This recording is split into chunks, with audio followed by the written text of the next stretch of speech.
Good evening, everyone. It is January 19th, and I'd like to call the meeting of the South Brunswick Township Board of Education to order. Please stand for the Pledge of Allegiance. I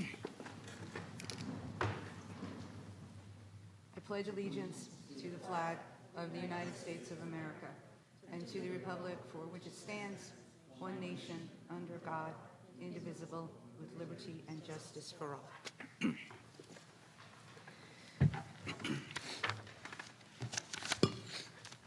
Okay. The New Jersey Open Public Meeting Act was enacted to ensure the right of the public to have advance notice of and to attend the meetings of public bodies at which business affecting their interest is discussed or acted upon. In accordance with the provisions of this act, the board secretary has caused notice of this meeting, including date, time, and location, to be posted in the South Brunswick Library and the board office, filed with the township clerk, and communicated to the Home News Tribune and Star Ledger. Roll call, Mr. Porowski. Ms. Julie Ferrara. Here. Ms. Laura Hernandez. Mrs. Deepa Karthik. Here. Ms. Alicia Khan. Here. Mr. Raja Krishna. Yeah. Mr. Mike Mitchell. Present. Mr. Barry Nathanson. Here. Dr. Smith Raj. Mrs. Lisa Rogers. Here. You have a quorum. Thank you. Just as a note, Laura Hernandez and Dr. Smith-Raj are both out today because they both have COVID, so they could not attend tonight's meeting. All right, so the next order of business is from the student representative, Ms. Ria Krishna. Hi, everyone. Hi, everyone. Good evening, ladies and gentlemen. So just some updates on what's going on in the high school. Our student council has begun preparing for our Blacklight Dance, which is on January 27th. And this dance is in support of the fundraiser Imagine, which is a grief support center. Packets will be sold soon, and packets are being sold, and we hope to see you there. We're also planning our pep rally on the same day for January 27th.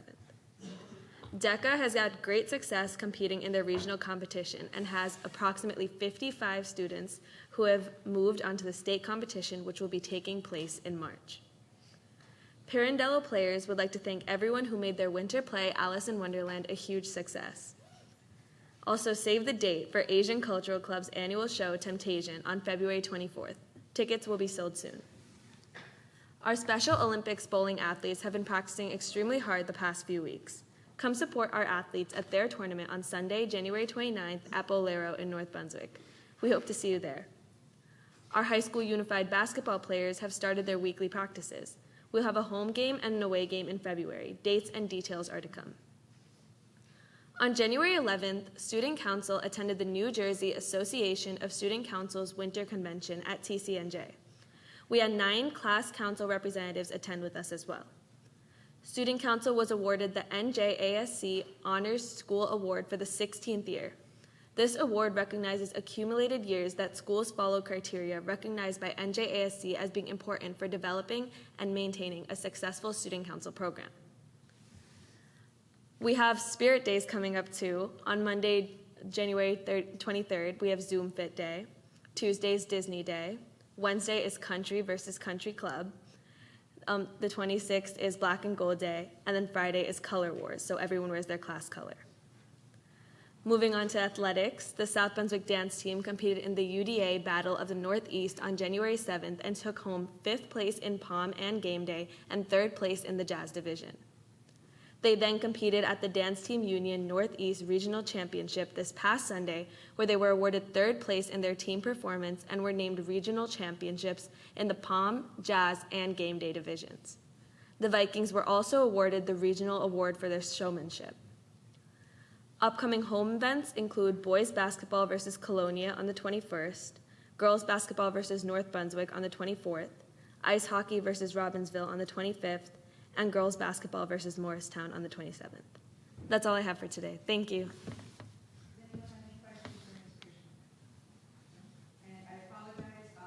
Everything you just heard, you have to disregard because I forgot to do the approval of the agenda. So can I have a motion to approve the agenda, please? Thank you. Second, Ms. Ferrara. We'll give it to Julie. Thank you. Sorry about that. Okay, so, wait, yep, no minutes. Do we have minutes? Yeah. Okay. And do I have a motion and a second to approve the minutes? So moved. Thank you. Are there any corrections that need to be addressed? None? Therefore, if there's no objection to the minutes, they stand as noted. Next report is the report of the superintendent, Mr. Federer. All right, welcome everybody. Thanks for coming out tonight. Tonight is a reason we have some people here. We have School Board Recognition Month. So January is a School Board Recognition Month in New Jersey, and in just a bit, we'll hear from some people about recognizing our great board members. So our board members that were also able to be here, were not able to be here tonight from the board members from last year, but our other board members are here, so we'll be getting that done pretty shortly. We also have our Independent Study Computer Science Academy demonstration tonight, led by Mr. Schiff and his team of geniuses over there. Hi, Stephen, how are you? So that's going to be fun. That'll be happening shortly. I want to share a great event that happened yesterday, run by Kimberly White over there. Where's Kimberly? There she is.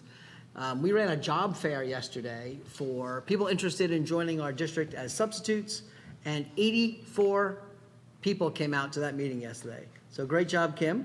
Yeah. And I think Kim wasn't letting them leave until they had signed up to be substitutes. So there's still some people up there in the dungeon up there, Kim, or no dungeon? All right, no dungeon. Mark that down, Lisa. There's no dungeon. No dungeon. But we did get 84 people out, and we are in the process of signing them up to get them on board. Obviously, all staffing in pretty much all facets of the world right now are struggling. So this is a very helpful part for the district to get more and more people interested in being here. It's also a good pool where we find other people that become paraprofessionals and teachers. So it's a great opportunity for us. So thank you for that, Kim. Great job. Big deal, preschool. We've been talking about it. And we started on Tuesday, and not enough credit. We can't provide enough credit. We can't say enough accolades for the teachers and paraprofessionals in those programs who were able to flip, basically on a dime, their existing program to this new full-day model. They are living it. They are working through it. And it is truly an amazing thing when you talk to the teachers and paraprofessionals in those preschools.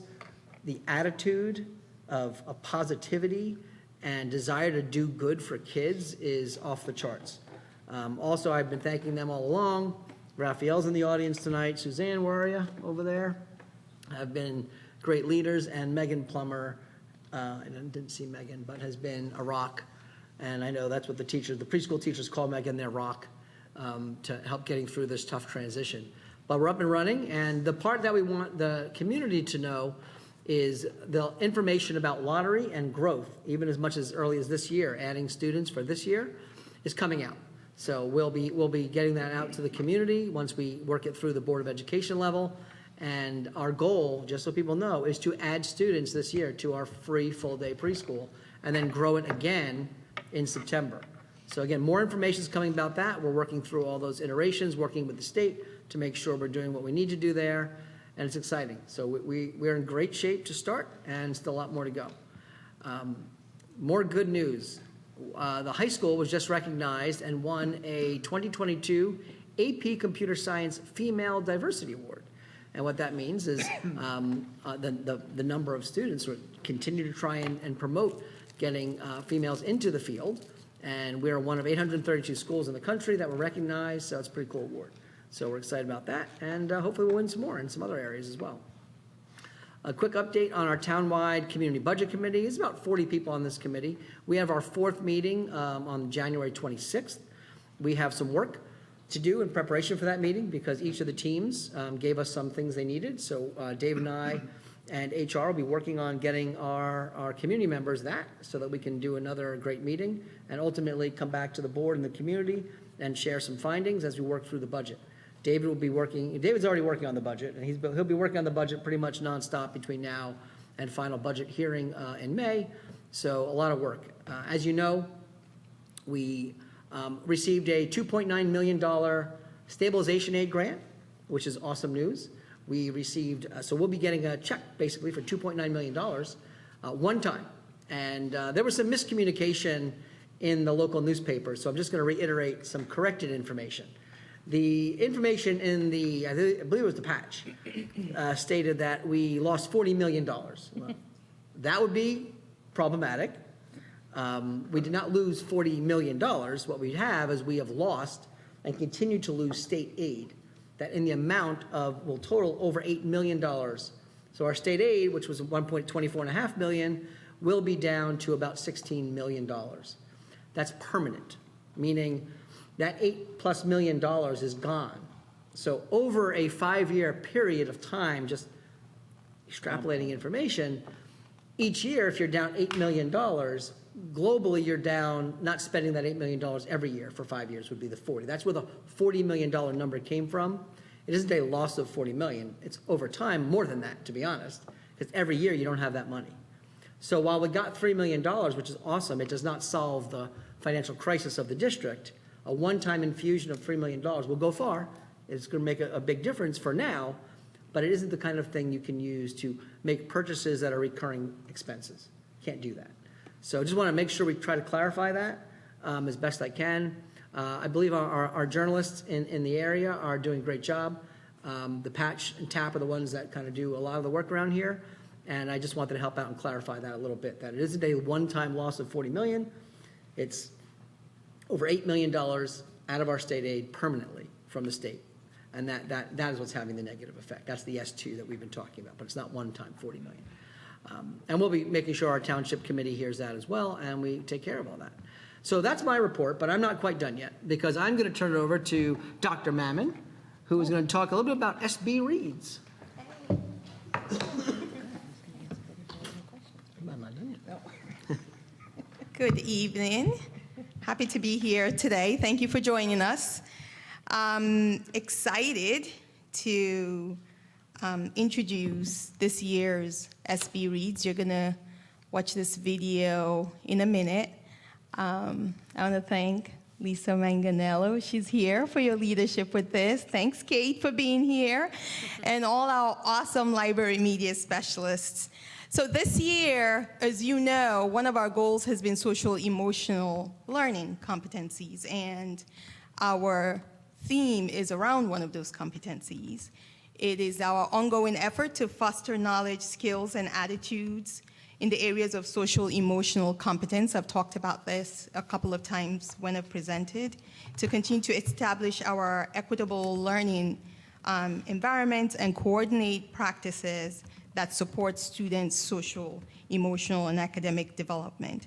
And it is in light of this goal and in light of the work that we've been doing and the support that we've had for this that we present to you our 13th annual SB Reads.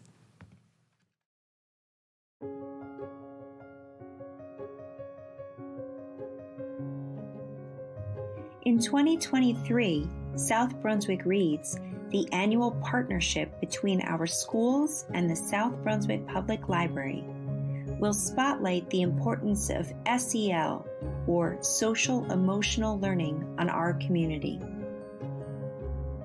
The ability to adapt to a variety of social situations, to show empathy, gratitude,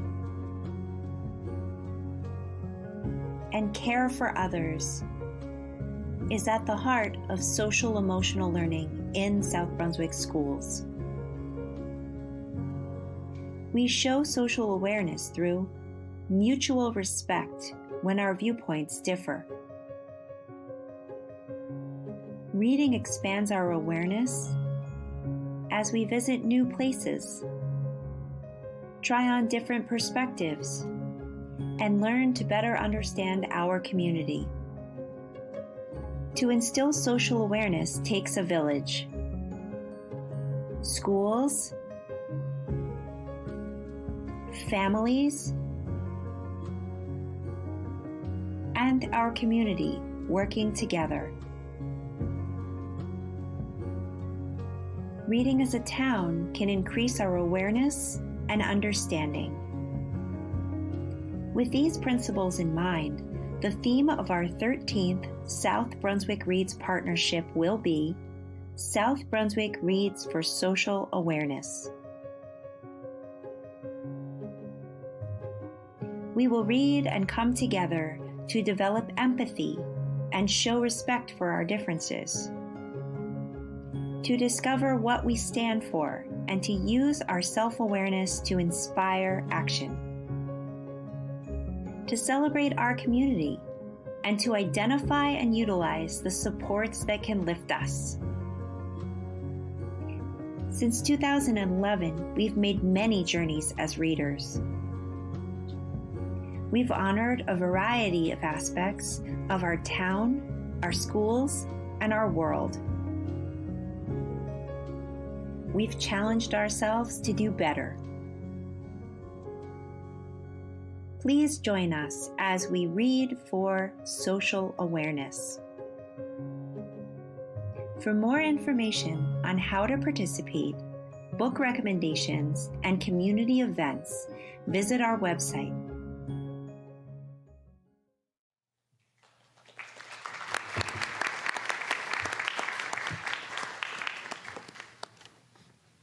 All right, thank you, Dr. Mammon.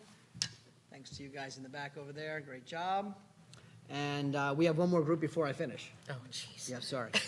We are inviting up Marty, Bobby. No costume, Bobby. We're a little disappointed. All right. Oh, and Chris. All right, there we go. Good evening, members of the board in South Brunswick, members of the public here tonight. My name is Marty Abschutz. I'm the president of the South Brunswick Township Education Foundation, and our goal is to support the mission of the school district by also providing specific grants to this faculty and scholarships to our graduating seniors of the high school. Tonight we are here to present a check as a grant to the South Brunswick High School Athletics Department in the amount of $2,500. The Athletics Department has done some great work with our students, educating through athletics for many, many years, and we felt it was time that we make a recognition. I'd like to call up our principal of the high school, Peter Varela, to accept the donation on behalf of the foundation for the high school.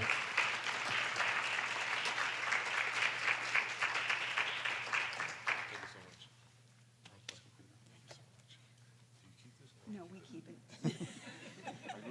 Okay, here, you can take it back with me.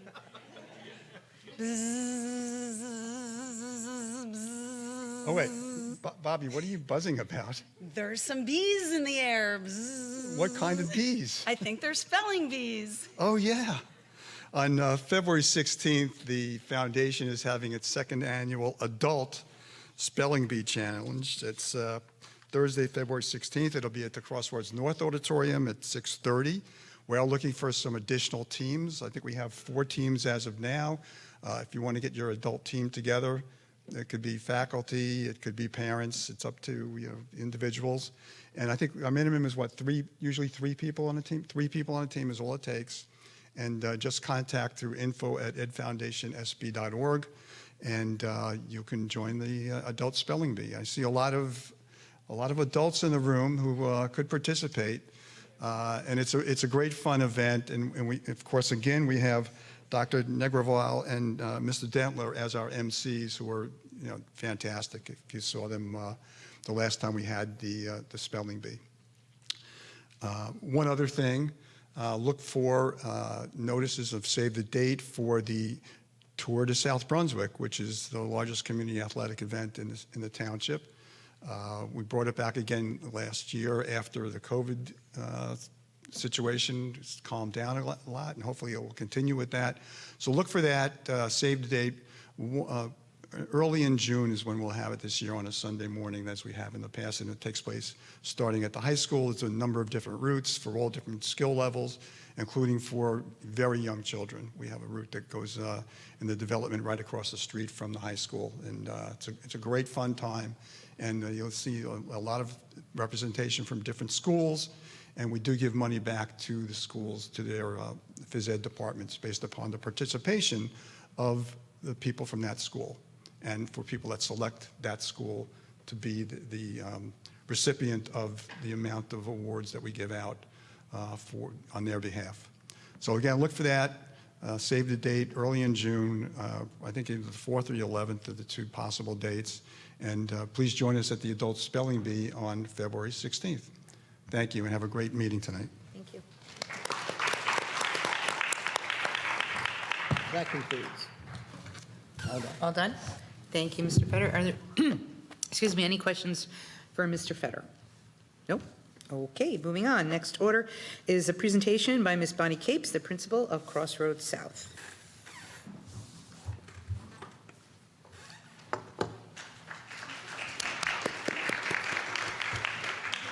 Not used to getting applause like that. So good evening, my name is Bonnie Capes. I'm the very proud principal of Crossroads South Middle School, but I'm here tonight on behalf of my principal colleagues, and we are here to celebrate and honor you, the Board of Education here in South Brunswick. So first, I'd like to start by talking about the importance of school boards and why we have a whole month of appreciation for our school boards. New Jersey's local boards of education play an essential role in students' lives. They set the policies for schools and make important decisions affecting curriculum, financing, and staffing. And they do all of this as elected volunteers. That is correct. Our members of the Board of Education serve their time as volunteers. There is no compensation for the countless hours of time spent attending mandatory trainings, reading and researching to be prepared and knowledgeable for meetings and making decisions, attending public meetings such as these, leading committee meetings, participating in subcommittee meetings, attending state events, and being present at school events or functions. And I'm sure I missed so many more items that you take care of. There is no doubt that this is one of the most demanding and time-intensive volunteer positions in our state. So it is important that we as a district and as an entire community pause you from your busy work to say thank you. We all truly appreciate your decision to serve on this board on behalf of our children. So I'm going to share something with you. About 15 years ago, a New Jersey Supreme Court Justice of New Jersey gave an inauguration speech in front of thousands of people, in which she chose to thank someone who prepared her to serve at the highest court in our state. She spoke about thanking the obvious people in her life, the people who were in the limelight, her parents, her professors, her mentors, her current colleagues, etc. However, that day, on one of the most important days of her life, she chose none of those people to thank. Rather, she chose someone who, as she stated in her speech, spent his days in the shadows of society. She chose the one person in the audience who she said would never know that she was thanking them, could never say thank you back, and would never know his profound impact on her work and her achievements. Someone who would never know how much he taught her about things like patience, resilience, fortitude, and being sure to truly see all people for their gifts that they bring to our world. So tonight we have a gift for you, and this gift has been not created by me, but this gift has been created by the students in our life skills class at Crossroads South Middle School. They are behind you, and this was done under the direction of the amazingly talented art teacher, Mrs. Jill Ward.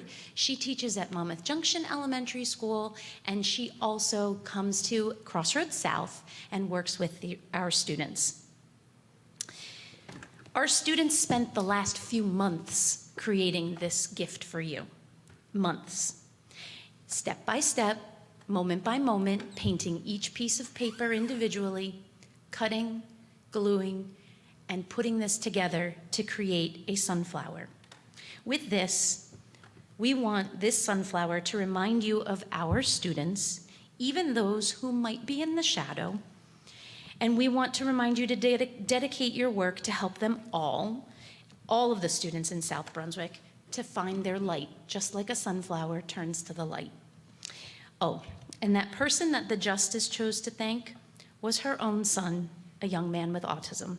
So, on behalf of my colleagues and Mrs. Ward and Miss Celendano, the teacher of our class, and all the paraprofessionals and staff that work with our program, we want to thank you for your time and dedication. And my awesome colleagues here are, it's like Vanna White. They're going to come and grab a sunflower for you and a quote that you can keep in your office or at home to remind you of all of our students. So please join me in thanking our Board of Education for their wonderful work for our students in South Brunswick. Thank you. Thank you.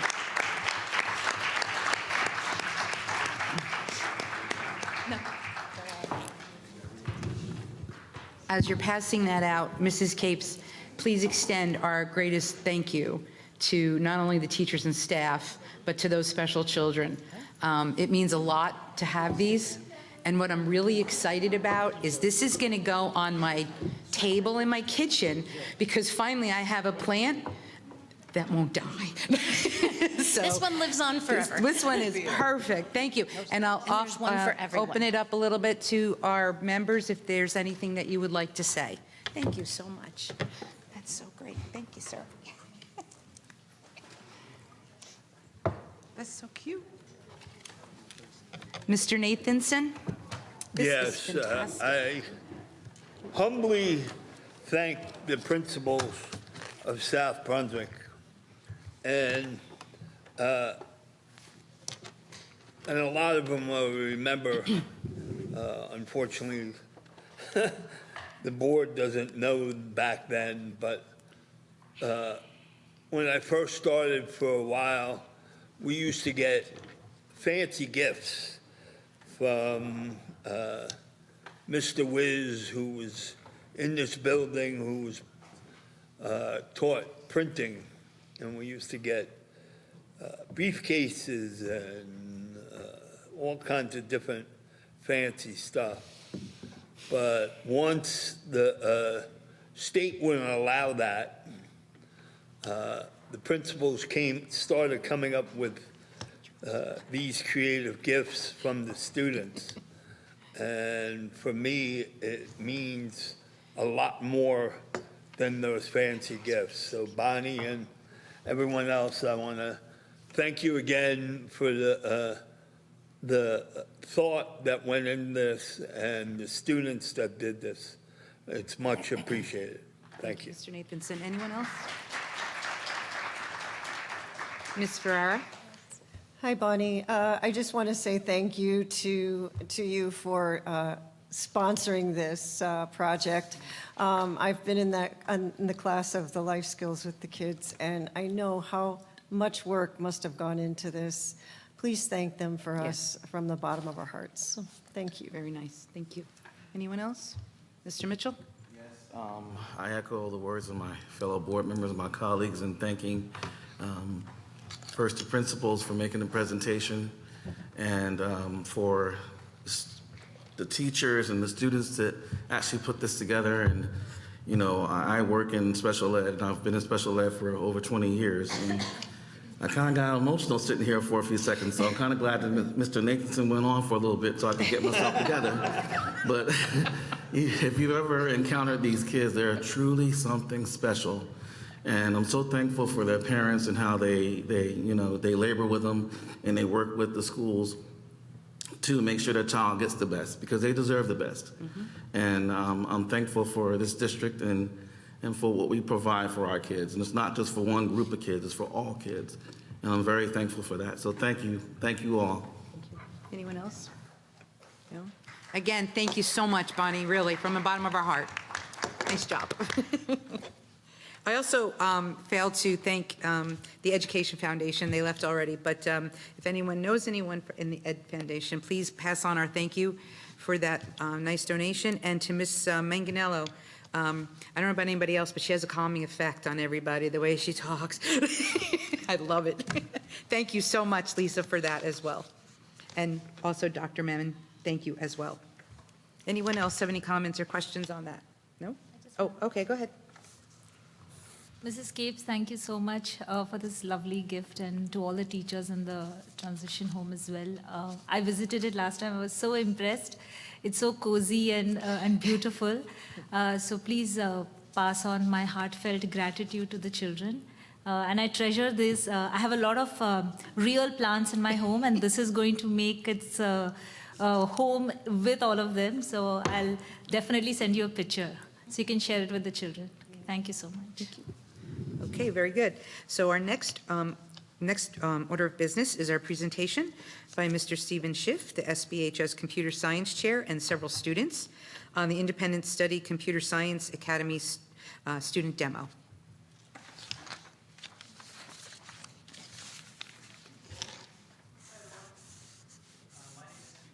And I'm the computer science chair at South Brunswick High School. Basically, I build the curriculum for the Computer Science Academy and all of our computer science courses. But I think one of the most important things that I do is I help to build connections between the community and our program, and also industry partners and our program, and help organize special events for those things. And this year was our first year for the Computer Science Academy. And all of those students that are enrolled in the Academy this year will be taking a capstone class next year. So these students here are all my students in independent study this year. And one of the things I did was I told them, why don't we try doing some of the programs we're going to be doing next year as a pilot. And the capstone is going to involve a variety of topics that are important for landing internships and just in industry in general for computer science. And today we're going to be doing some computer vision demos. So I hope you all enjoy, and ask any questions you have for the students after your individual demos if you have any questions.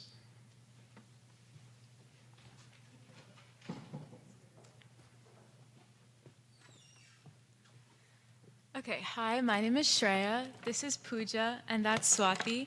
And our project is based off of a short clip that we found from the movie Minority Report, where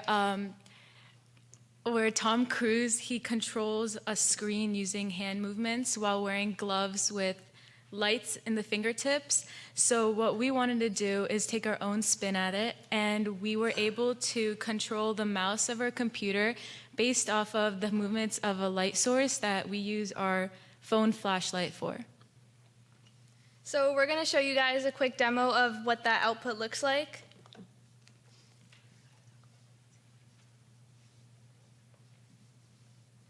Okay, so on the left is a frame from my laptop's webcam. That's the original frame. And on the right is our desired output. So it's basically reading in my phone's white light as well as the motion of my phone in order to control my cursor. So the cursor's motion is based off of the motion of my phone and the white light that's being detected.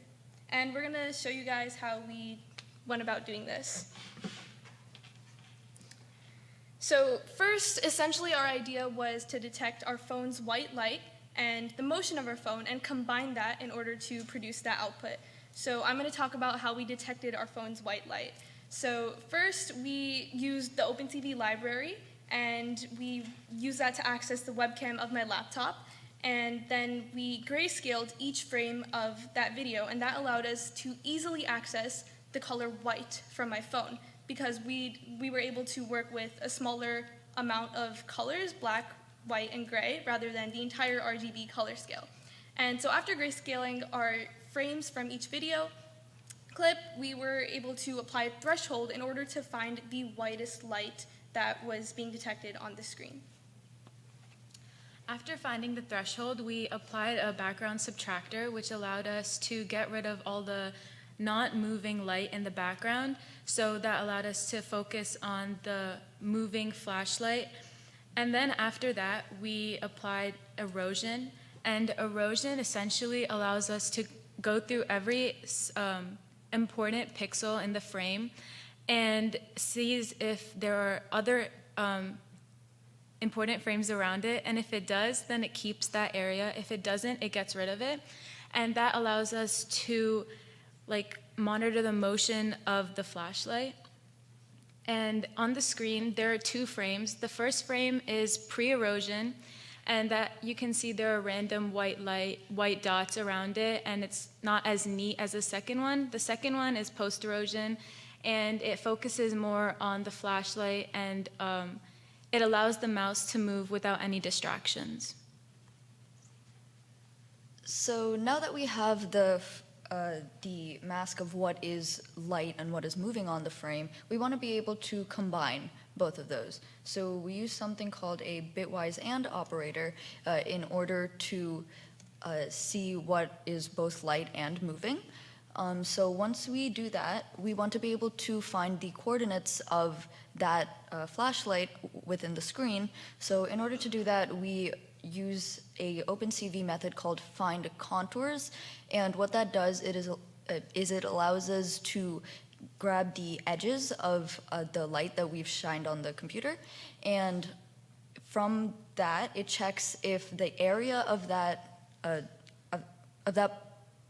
part of the frame, if that's large enough for us to consider that as our flashlight, so we're not grabbing any random light that shows up. And once we have that, we can grab the X and Y coordinates of our light, and we use something called a Python automation library. So what that does is it lets us control the functions of the computer without touching the keyboard or touching the trackpad. So with that, we are able to move the cursor to the coordinates of our light, and we're able to show our project. So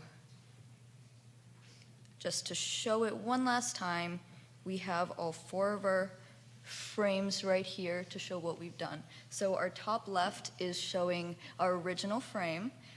Our top right is showing thresholded for light. Bottom left is showing our motion, and bottom right is showing our final frame. And based on that bottom right selection of the light, we're able to move our cursor.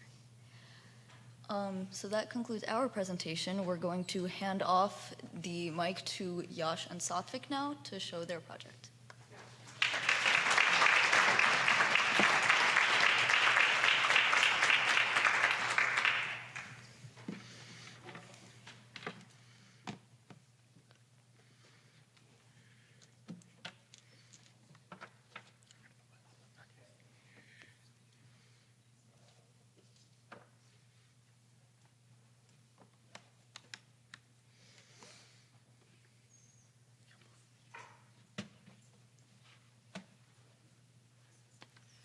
Okay, hi everyone, my name is Satvik and this is Yash. And what we did was we continued off the previous group. They detected where the coordinates are, and they decided to move the mouse, right? So we decided to continue off that to make some basic gesture detection. So the thing that we used was we used this library called MediaPipe, and basically what it is this thing created by Google where you can use their functions and you don't have to do much of the code behind it. So this group, they created all the logic behind it. So they essentially just did what Google did behind the scenes, but we're just going to skip past that and we're going to go right to the actual detection part. So this library, as we see here, when we put our hand up to the screen, it finds all of the joints in your finger and it displays it on the screen. So you can find every single vertex. So your pinky finger, your index finger, your palm, your thumb, all of them, it can find exact positions of all of these. And with these positions, we're going to use the coordinates of each of these positions to find exactly where they are, and then we can calculate some stuff to find the gesture detection. Okay, so the task here is to write a program that recognizes the number of fingers that you hold up on a hand. So what I'm going to quickly do is show you guys a quick demo. All right, let's run this. And then right after I show you my demo as it loads, I'm going to be explaining the logic behind all the code, and then I'll be briefly showing what it does. So here is the demo. I can hold up 5 fingers, and the program will read 5. I can go 4, 3, 2, 1, switch around, do 3, go back to 4, 5, back to 1, 2, and I can also go back down to 0 if I'm holding up nothing. So let's close this, and I'm going to go over a lot of the logic that is behind this. Okay, so when I was thinking of how to do this project, I look at my hand, and I see 5 fingers up right now. And now, why do I see 5 fingers? And more importantly, how can I make the computer recognize 5 fingers? Well, I notice that every single fingertip is a certain distance away from the center of my palm. If I can find the minimum distance needed to recognize where a finger is in respect to the center of the palm, then I can make this program work. Speaking of distance, as you can see up there, there's no better formula to calculate distance than, of course, the distance formula. So I will be using this for my program. So, if the distance between each fingertip and the center of my palm is less than this threshold, then the finger is close enough to the palm. That means the finger is in a closed position. The rest of my fingers are in an open position. I will then count the number of open positions, and that number, I will display that to the screen. That will be the number of fingers I'm holding up to the screen at a given time. All right, so what exactly will this threshold be? How will I calculate that? Well, what I can do is I can take the distance between the center of my palm and joint 9. You can find that up there. It's the top middle of the wrist. And why am I doing this? I want the threshold to be dependent on the size of our hand. And by the size of a hand, that means that, well, anyone can use this program. Everyone has different sized hands.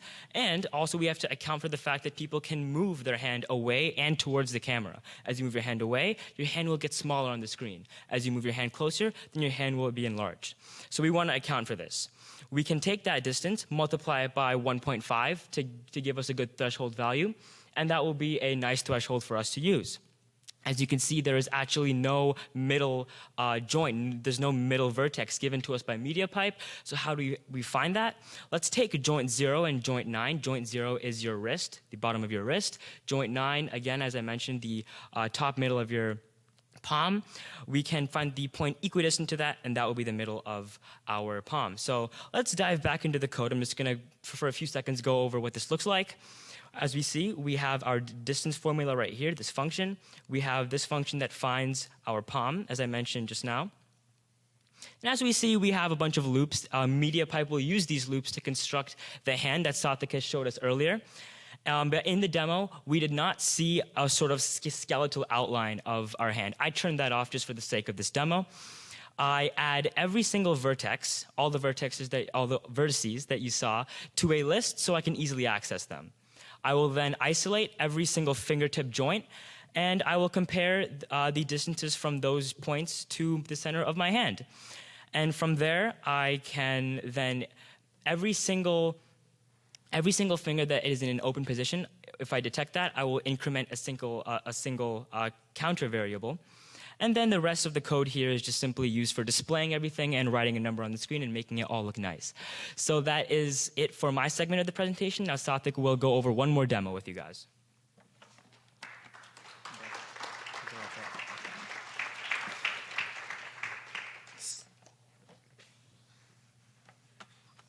So continuing off with what Yash had, Yash detected how many fingers you had up. And now we would like to, based on how many fingers you have up, we would like to have different functionality. So if we run this code, and I gotta step back a bit. Okay, if I have one finger, then it's gonna move the mouse based on where your index finger is. So it's gonna find the position of the index finger, and it's gonna move your mouse to where it would be. So you can move it to wherever you want, and then if I have two fingers up, it's gonna click. So we see that the cursor is actually moving as we move and do this, and it's a bit laggy because it's not perfect, but we see that it's pretty accurate, and yeah, everything's still running in the background, but we're just clicking out, and we would like to expand this to more complicated functionality, but for a starter code, this is what we have, and yeah, now we would like to pass it on to Ved and Burhan. Thank you.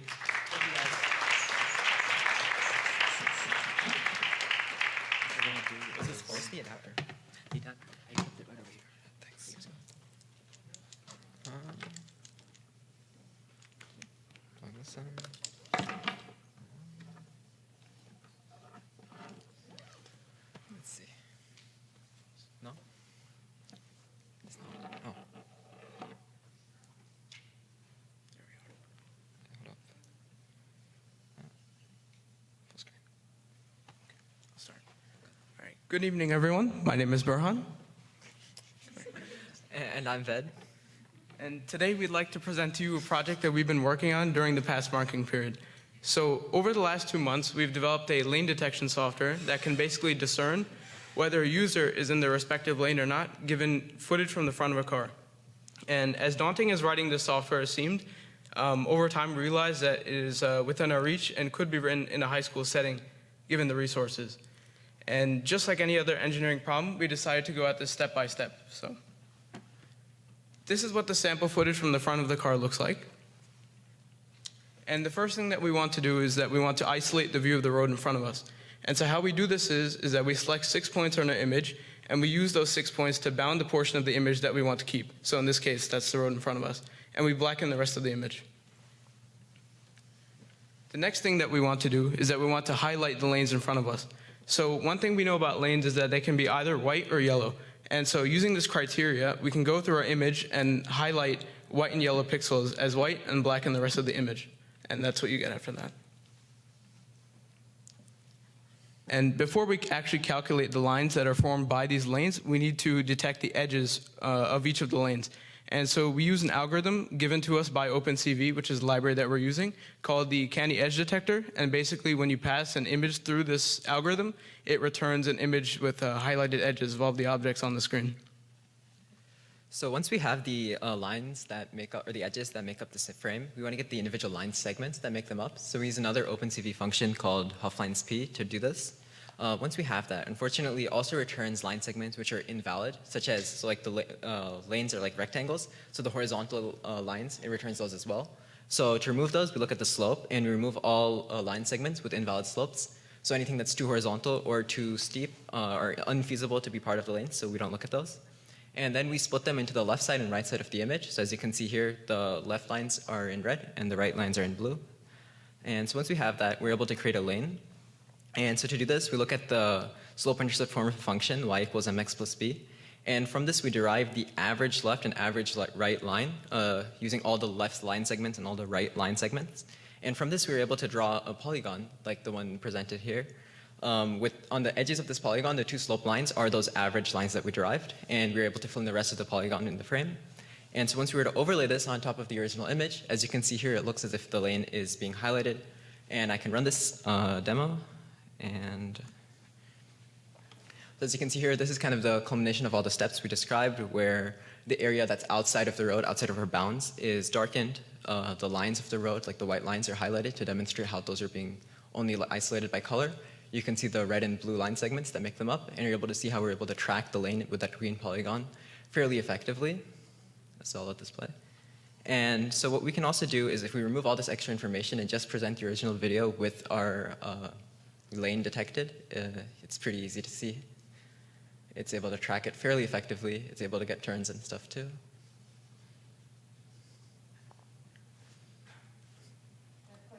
Oh. 1 second. Sure. Yeah, so once we had this, the natural next step would have been to apply this to the real car. Obviously, that's not feasible. So the next best thing was to find a realistic driving simulator. And so that's what I did.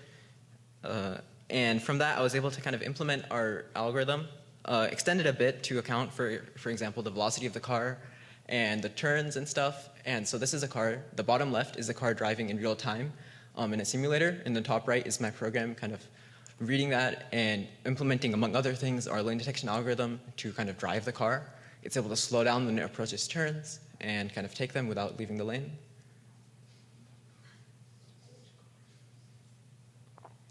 And yeah, so this is kind of, it takes our lane detection algorithm and extends it a bit beyond what we kind of demonstrated, but this at the core of it is what the few steps we demonstrated. So it's not too complicated. And I think that ends it.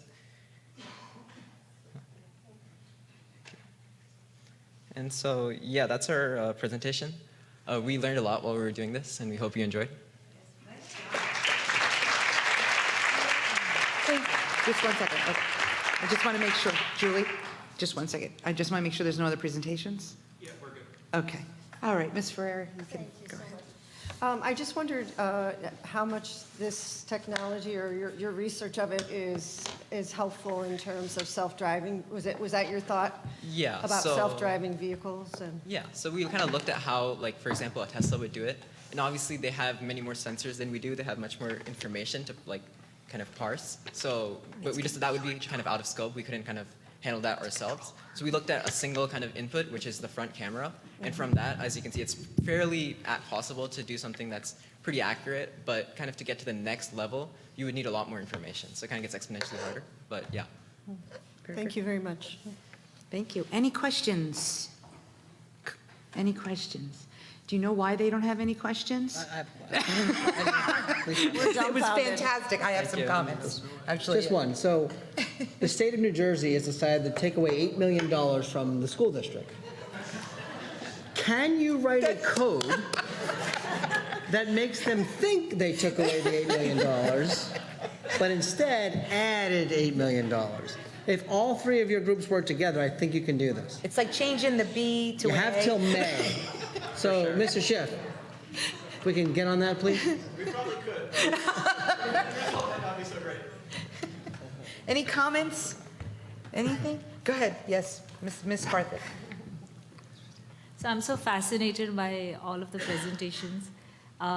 First, I want to take up the presentation of the group, girls group that made the flashlight tracker. So I have a friend of mine who's affected by motor neuron disease, who uses an eye tracking technology to detect words on a screen and then type them on a phone. So it's very fascinating what you have developed. If you can sort of take it forward, I'm sure it'll help a lot of, there are a lot of things that can come out of it. I have seen personally how that can affect positively the life of someone who has been challenged in a very different way. And I can tell you that eye tracking technology is amazing. So you may want to have a look at that as well. Coming back to the other groups that did the hand detection or I think that the joint detection, I was so fascinated because I'm sure there are a lot of people here who want to know if they have got joint inflammation or whatever just by holding their palm at a screen, you never know. So there are so many things that you could possibly do with those. And of course, I think staying in your lane is an app that many of us in the town can use. So I think it's excellent. I'm so fascinated and absolutely blown away. Thank you so much. Anyone else? Thank you. So I just want to make a comment. First of all, congratulations to the three groups. That was just phenomenal. Not only did you present your work, but the way you presented, you spoke to us as laymen, and I really appreciate that. There's some of us that have a little idea of coding, but to that degree, it's just amazing to see students your age doing what you're doing. So congratulations, not only on the presentation, but the way you presented. Really, really a fine job. I do have a question. A couple of years ago, we started with identifying the academies. Mr. Fetter came up with the idea to have these academies, and I was so thrilled to be, I know Dr. Raj and Mr. Krishna were also on the education committee at the time, and we were so excited. I'd like to know, when you all heard that was going to happen from the students, what was your feeling? Just tell us what you thought when you heard there was going to be this academy, that we were going to focus on computer science. Don't be shy. Anything. It's okay. Go ahead. Just go up to the podium. Okay? I thought it was really cool because it kind of allowed us to kind of explore topics that were kind of outside of what we would traditionally get in a high school setting. For example, we're doing like VR right now, and that's kind of crazy that we're even able to do that in high school. And so I think the opportunities we get from that, kind of when we go forward in college and in internships and stuff, we're going to have a lot of valuable skills that otherwise would be kind of hard to do at home. Like unless you buy a VR headset, obviously you can't do that. So I was really happy that the school was kind of allowing us to explore topics that we otherwise would not have the chance to in computer science. That's awesome. Thank you. And I think what's important is that if we see how well they're performing in this academy, we can only wait to see, I can't wait to see the other academies that are on the horizon and what we'll be able to do. So thank you all. And I am so impressed by your students. I really am. And thank you so much for your dedication to this as well. Nice job.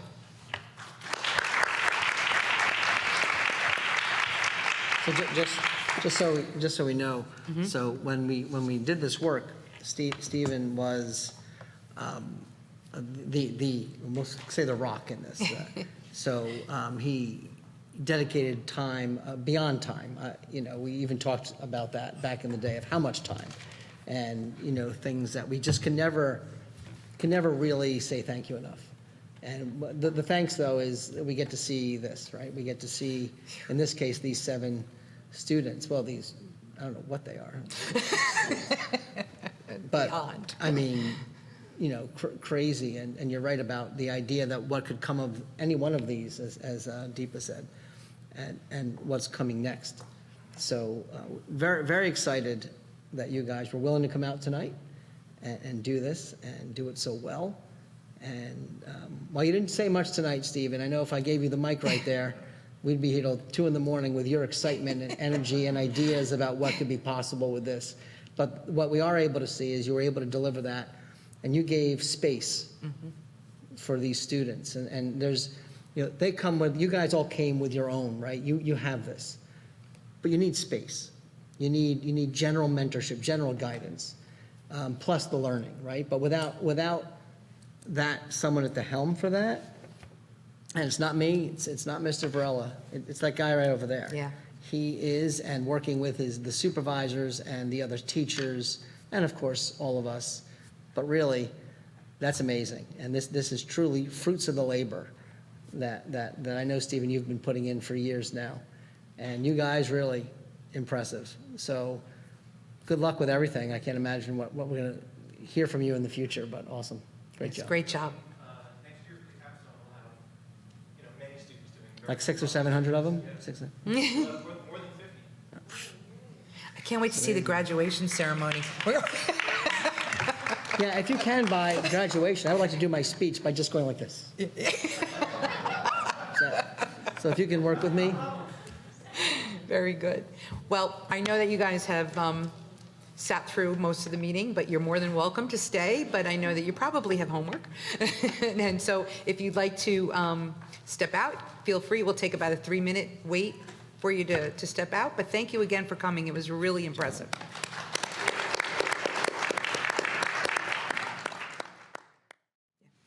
Okay, our next order of business is our annual Code of Ethics training, and that is going to be conducted by Mr. David Disler of Porzio, Bromberg, and Newman. Ms. Ferrer stepped out for a moment, but I think we can get started. Is this control or no? Should work. Oh, okay. Then I don't need my own laptop.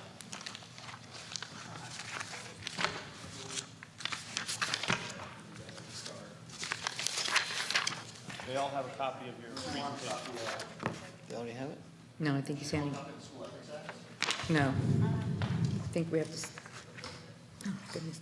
I have a frog in my. You want to take one pass in there? Sure. I could have the writing version one. I thought it was in here.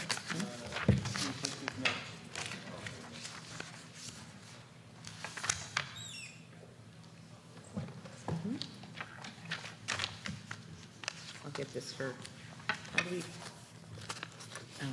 did you get the back copy too? Okay.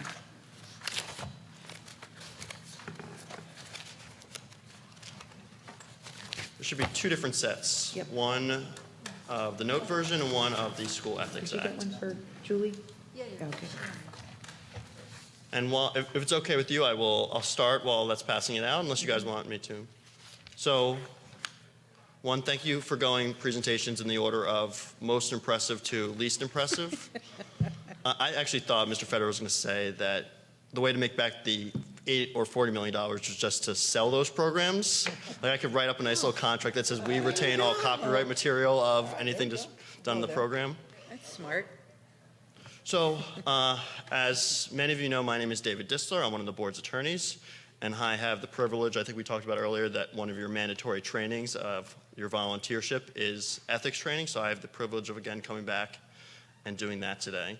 So, similar to my previous years, I'm going to go very quickly through the law part, because that's the boring part. I gave you a copy of that, and I encourage everyone here to actually sit down and read both the School Ethics Act and the Code of Ethics. So they are kind of combined as one. There's the first page of the law that you'll see that applies both to board members and your administration. And then there's the Code of Ethics, which applies only to board members. And you'll see what the difference is of those two as I go through them. So the School Ethics Act, I'm going to go very quickly through this law.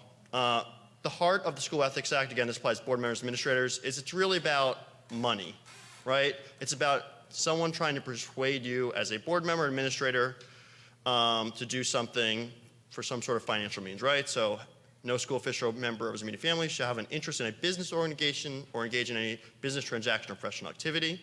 You're not allowed to secure unwarranted privileges, advantages, or employments. No direct or indirect financial involvement. You can't have any employment or service that could prejudice your independent judgment. I'm going quickly through these. You can't accept gifts, loans, political contributions, services, promises of future employment. You can't use any confidential information for any kind of financial gain.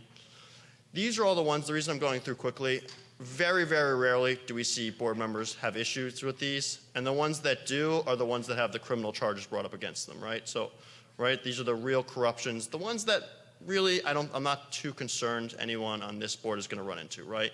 And these are the ones that you see it when you know it, right? There's no real problem here.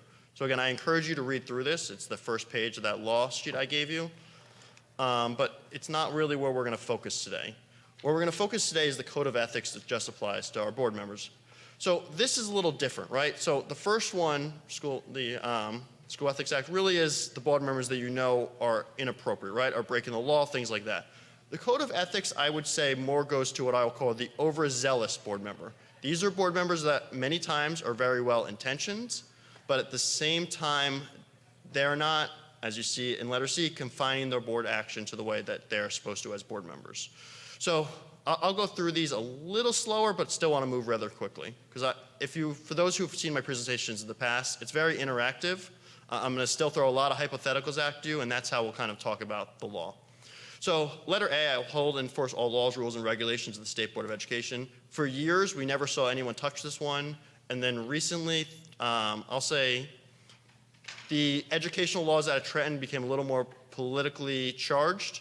And so we started getting questions, what if we disagree with what's coming out of Trenton? How do we respond to that? And that's where A came in, that if it comes out of the Department of Ed, even if we disagree with it, as board members, you're still required to uphold and enforce the law.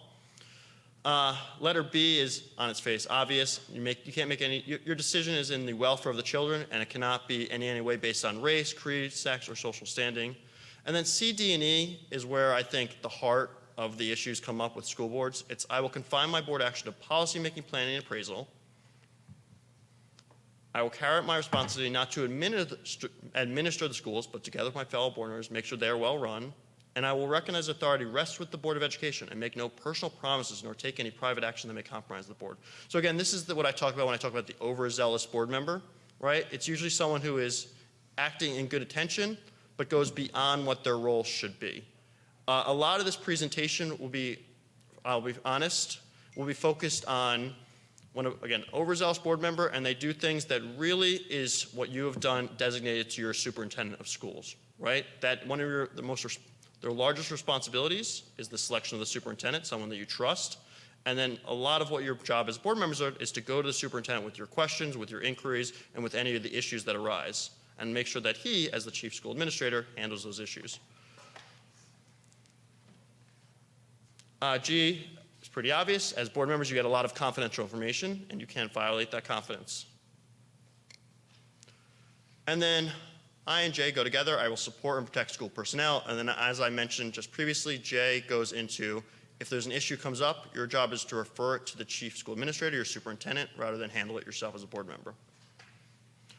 Okay, so now I'm going to start going to what I call the hot button issues, right? So I'm going to stop with just really the law part of this and try to get into more real world situations to help you as you navigate this year as a board. So we get a lot of questions about communication. So I'll talk internal and external communications. So I'm sure, as we all know, there's the Open Public Meetings Act. Boards always bring it up at the very beginning of their meeting. What's important for you to know is that when a majority of the board is together, you have, by law, have to notice the meeting in certain situations, right? And what are those situations? So again, when it's a majority of the board and you are discussing board business. So a majority of the board could be at a football game, not a violation of Open Public Meetings Act. If then a majority of the board decides to go to the snack stand and start talking about what's on the upcoming agenda, you were supposed to notice that conversation to the public, give them 48 hours to come and talk, to witness the deliberation process, and you could have a violation of the Open Public Meetings Act. So again, I think most boards understand that. There's two situations where we find board members get in trouble. So the number one issue that board members get in trouble is they click reply all on an email. So one-way communication is completely acceptable, right? So everyone probably got their board packet several days before this meeting. A lot of boards will send out things like committee reports. That is fine. That is a one-way communication, no violation. Where boards get in trouble is someone then clicks reply all with a question. Then someone clicks reply all with an answer. Then someone clicks reply all with a comment.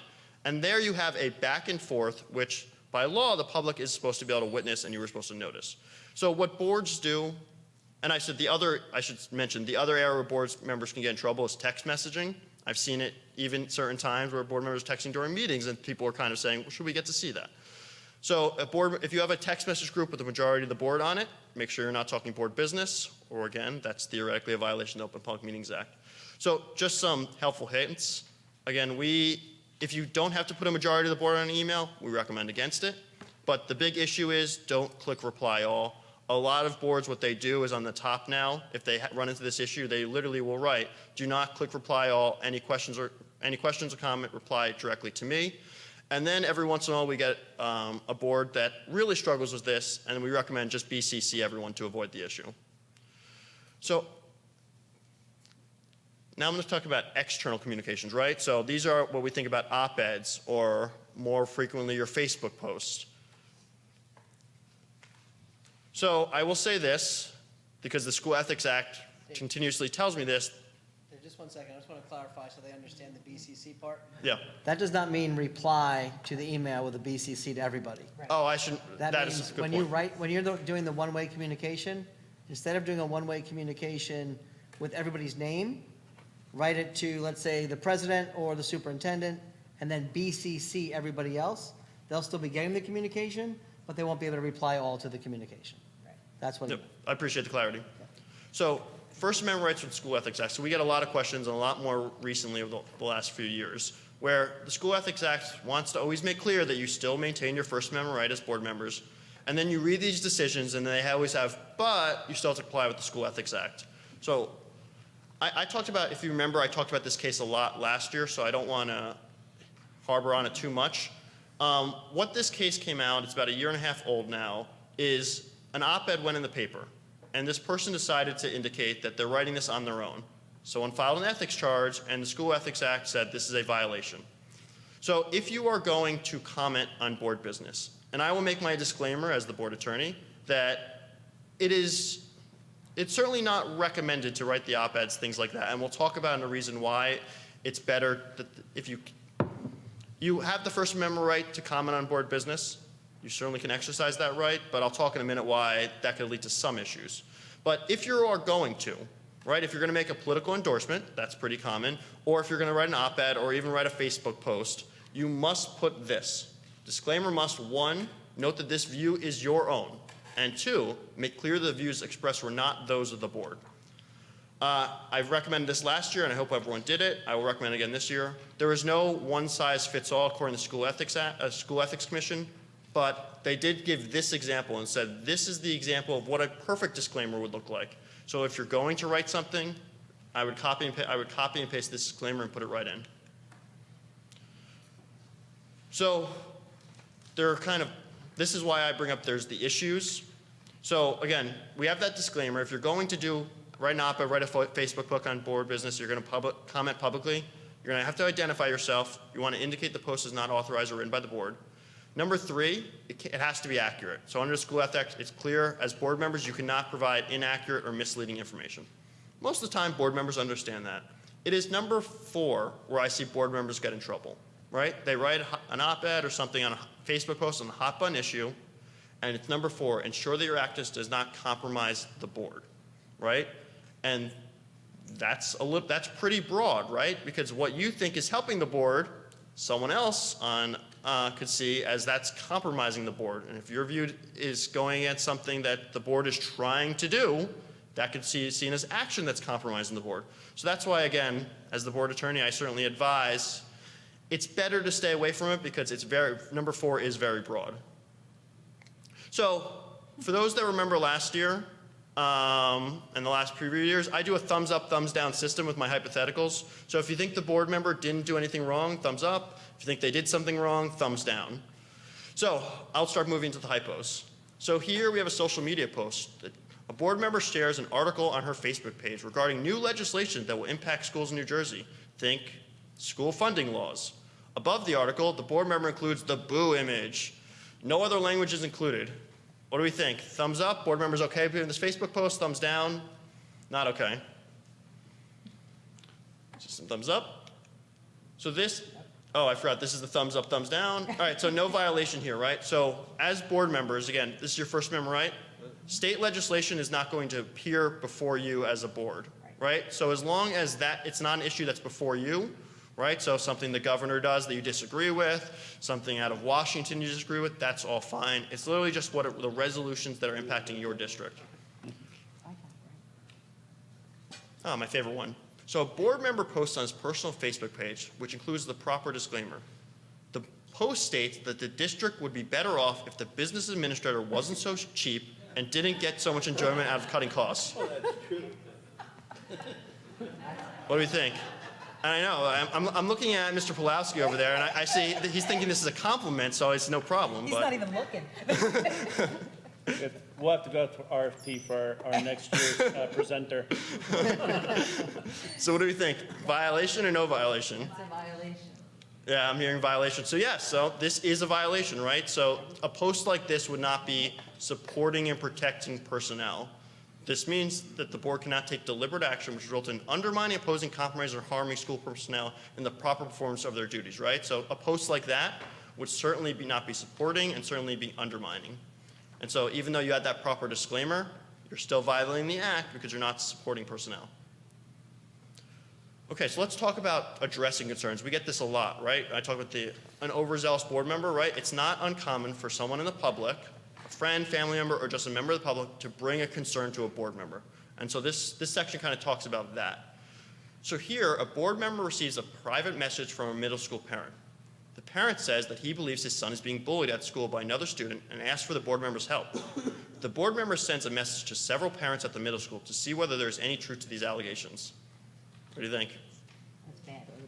That's Maren? really bad. Yeah, I'm hearing. Okay, so I think we all got this one right.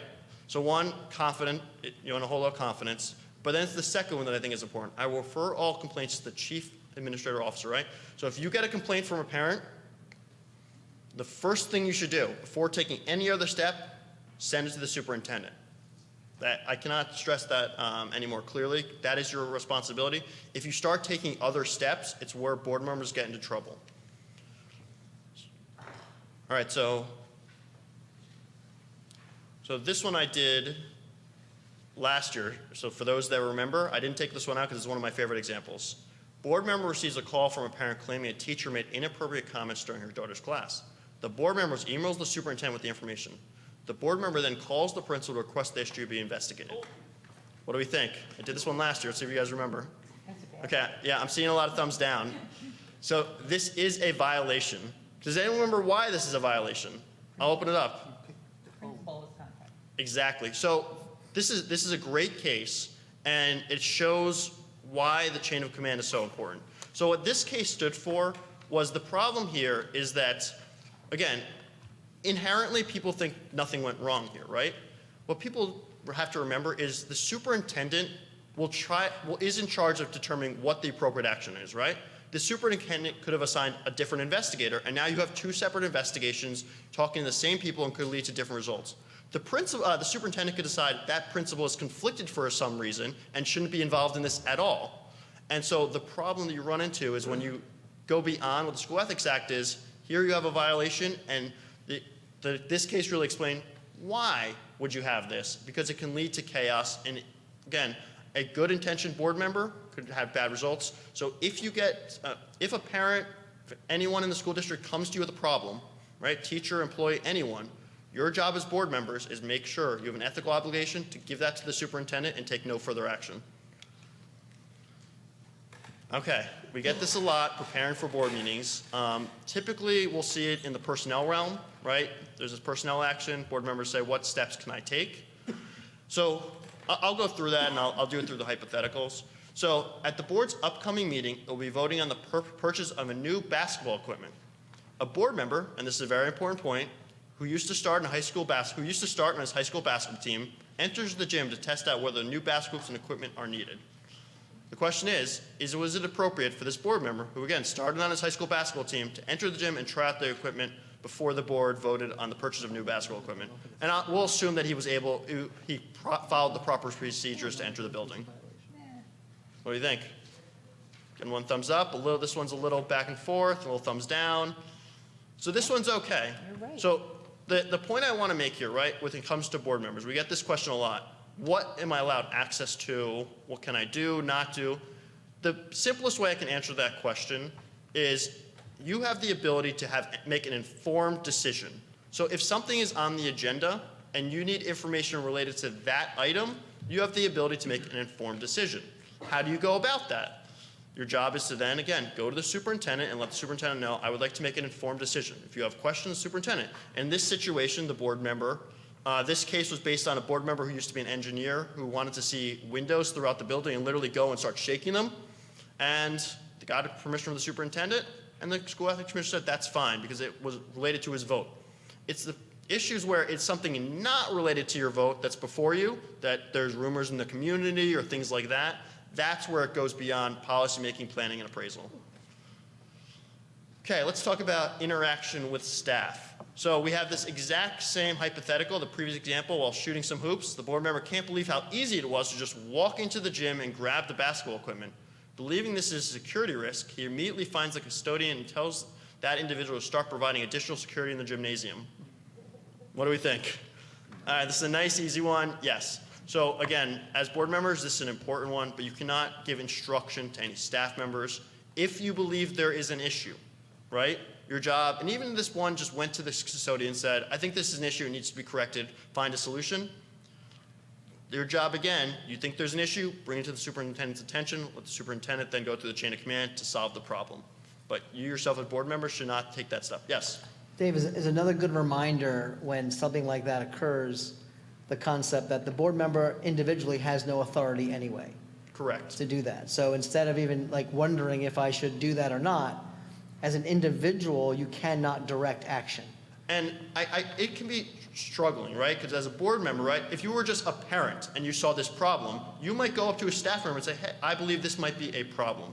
The problem as a board member is when you do that as a board member, a staff member may see you as their employer, right? They may feel, even though you may know this person for years, there could be then a power imbalance where they feel intimidated, they feel they have to do this. If not, then you as the board could take action, you could let the superintendent know that you weren't listening to him. And so once you sit on the board, that dynamic changes, and so just be wary that you should not be giving any kind of instruction, even harmless, and even in this case, good intentioned, because again, it could get you in trouble with the School Ethics Act.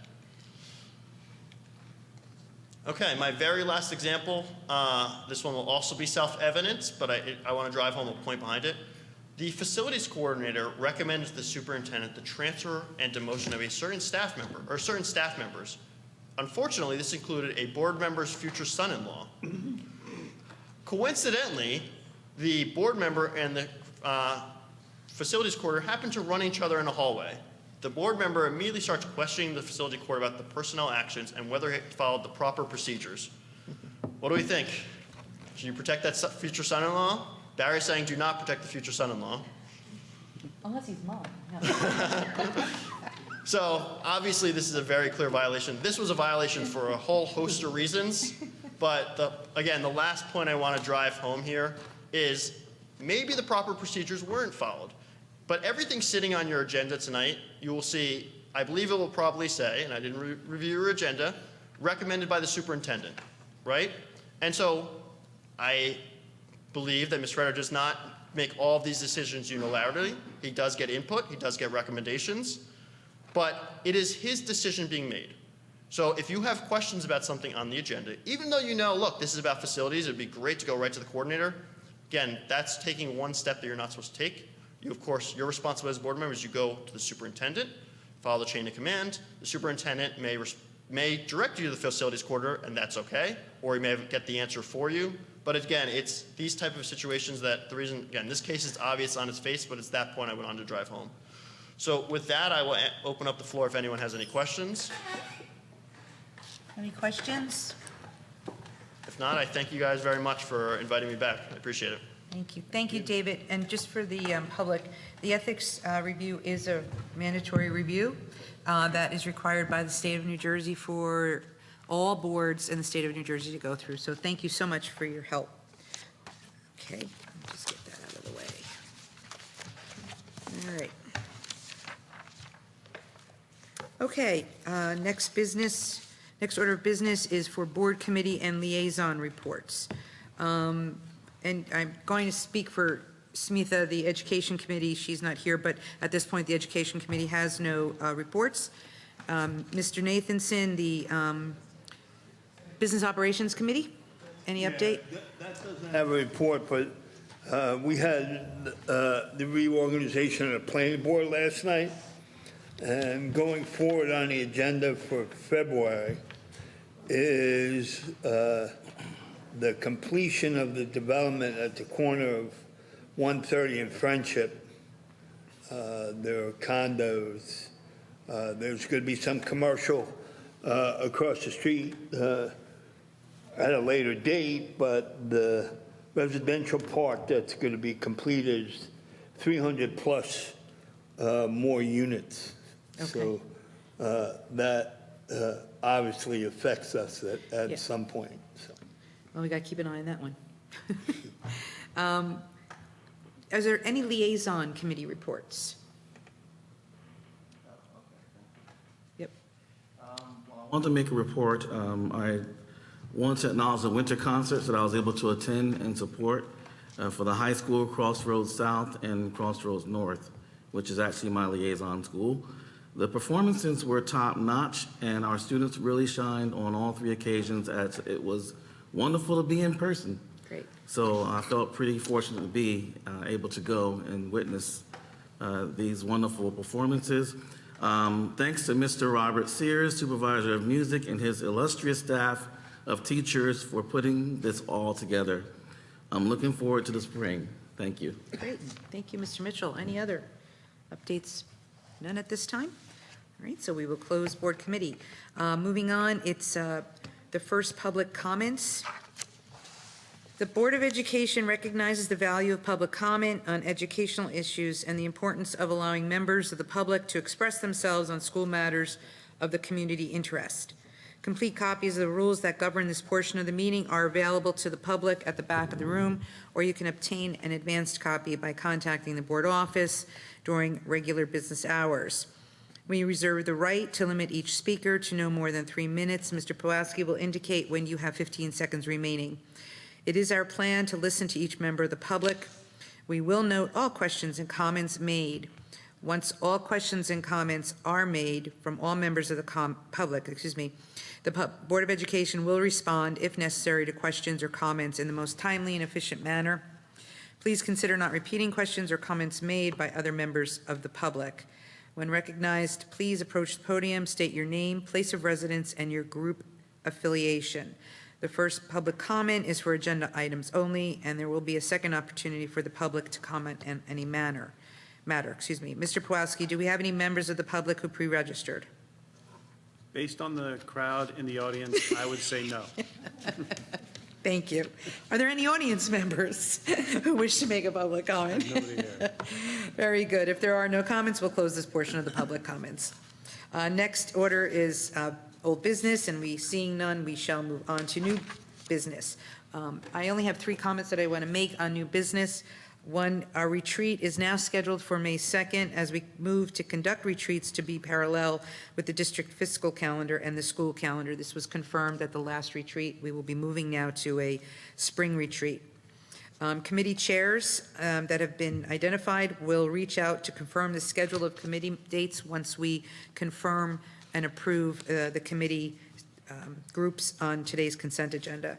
And our next scheduled Board of Ed meeting is February 9th. The next order of business is the consent agenda by Mr. Pulaski. Good evening, everybody. A pretty good consent agenda this evening. We have all of our financials in items 1 through 4. We have 1.5, a withdrawal from maintenance reserve to put into an account so that we can move forward with a door access security project. that needs to be completed. We will discuss that in our facilities committee meeting coming up on Tuesday, the 7th. We have a withdrawal from cafeteria fund balance to general fund to help support the operations in the cafeteria by our custodians and our staff. We're approving the acceptance of some funds from 192, 193, which is our grants for our non-publics in the district. More grants in 18, 19. We have 110 is a resolution to join a cooperative group in Camden County Educational Services Commission. Different vendors have different memberships in different commissions. Mr. Corso and I looked at the list of vendors in this commission, found it viable for the district to participate in it. It doesn't cost the district anything. It just gives us the opportunity upon board approval to utilize those vendors if we see fit. So we get the state contract pricing. That's a long one. 111, we have some equipment that's looking to be disposed of.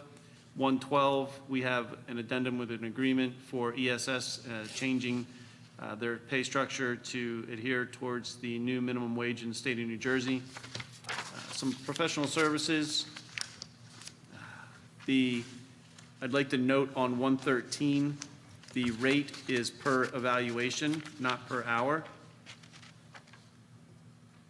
Let's make sure we note that. Oh. Yep, Evaluation. we're not doing 375 per hour, it's per evaluation. We have committee liaison assignments. You guys are gonna approve those tonight. Some field trips, HIB reporting requirements, and our travel-related reimbursements expenses. And lastly, we have a sidebar agreement with the SBEA regarding substitute coverage that will be approved this evening. That's your consent agenda. Great. Any questions for Mr. Pulaski? Other than the yeah, go ahead. Ms. Garthik. Mr. Pulaski, I had a question on 1.6 for the cafeteria fund balance withdrawal to moving to general fund. Two questions. First is, are we withdrawing the funds from the cafeteria or moving it to the general fund account because there is a deficit in the general fund to the extent of 239,548? No, there's no deficit. So, We're offsetting current expenses in the general fund with the opportunity to use indirect costing and pull those funds from the cafeteria fund. So cafeteria fund has a fund balance in it that exceeds the regulated amount as per the state. So our auditors this year requested that we start utilizing those funds. I came across an opportunity for us to use what's called indirect costing, which allows us to charge or shift funds from the cafeteria account into our general fund to offset the costs that the district incurs in managing that space for our cafeterias. So we're offsetting expenses in our general fund by utilizing those funds in our cafeteria accounts. okay, all right. So in other words, just so that I'm clear, the reason we are doing this is because we cannot expense that out of the cafeteria account fund? Right. Okay. There's really not much you can do out of the cafeteria account other than purchase cafeteria equipment. Got it, okay. So this is another opportunity for us to utilize those funds without, our kitchens are in pretty good shape. We do have some things coming up with equipment-wise in our cafeteria account that we would be able to expend some funds on. But again, our fund balance in our cafeteria account is exceptional. Okay. So we need to start spending that down. All right, thanks for clarifying. Can I ask another question? Sure. This is regarding the, the backup that we had to the consent agenda. Can you speak a little louder? The backup to the consent agenda, I just wanted to open that one. So, Mr. Pulaski, I was looking at 318, and something that caught my eye, I just wanted a clarification on it. The PE funding holder, which is 1.8 million. Which is what? Which one are we looking at? Page number 7. Page number 7 in the backup. Mm-hmm. Preschool expansion at 1.8. Okay, right? Preschool expansion aid? Is it preschool expansion? Right. Okay, I wasn't It's a sure. placeholder because we have not actually received those funds. You have to remember, your board secretary's report is dated 12/31, Right. right? So this is like 2 weeks old. So we haven't received, at the time of this board secretary's report, you had not received those funds yet. Got it. Okay. So that's why we put the placeholder in, so we could move the funds around, make sure that we were viable and put people in the correct accounts Got it. to charge them. I was just trying to connect the dots. So I Yep. thought I might as well ask the questions. Thank you. Anything else? All right, so other than the change of 375 per hour to per evaluation on 1.13, are there any other questions? No. All right, so next is the approval of the consent agenda for January 19th, 2023. May I have a motion and a second for consent agenda? Mr. Mitchell? Yes. Move. Mr. Krishna, second. Roll call, Mr. Pulaski. I'm sorry, I didn't hear you till then. Mrs. Julie Ferrara? I agree, but I have to abstain from something here. You sure do. Okay, I'm abstaining from the agenda item A 1.3, page 4, check number 18125. You got it. Do you approve the agenda, though, and just Yes. accept that? Okay. Mrs. Deepa Karthik? Yes. Ms. Allison Khan? Or, oh, excuse me, Alicia Khan? I abstain from agenda item A 1.3, page 1, check number 18092, and yes to everything else. Mr. Raja Krishna? Yes. Mr. Mike Mitchell? Yes. Mr. Barry Nathanson? Yes. Mrs. Lisa Rogers? Yes, Motion carries. thank you. Okay, this is the second opportunity for the public to comment on any matter. Anyone register, Mr. Pulaski? No registrations at this Okay, time. and we have no one in the audience, so we shall close out, since there are no comments, this portion of the public comments. So if there's no other business to discuss, may I have a motion and a second to adjourn? So moved. Mr. Nathanson? Mr. Mitchell? Hearing no objection, all in favor? The meeting now is adjourned at 8:35 PM. Thank you for attending and have a pleasant evening, South Brunswick.